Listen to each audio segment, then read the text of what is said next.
CLV. Today we will be making a Hawaiian Loco Moco, which is pretty much just a Hawaiian comfort food over a base of rice with sauteed mushrooms and beef gravy. So our first ingredients will be our 6-ounce beef patty by our friends at Liberty Farm, some steamed rice, 1 egg, the beef gravy, sauteed mushrooms, and to garnish green onions.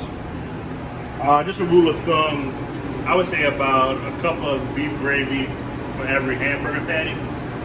Just a rule of thumb if you're wondering how much gravy you should be having. But the first thing we want to do is sear our beef patty. Add the burger to the pan.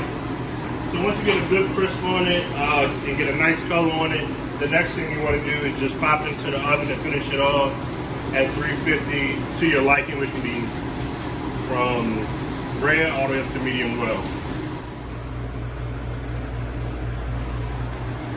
So once our beef patty is finally complete and done to our liking, this should be your final product and how it should look.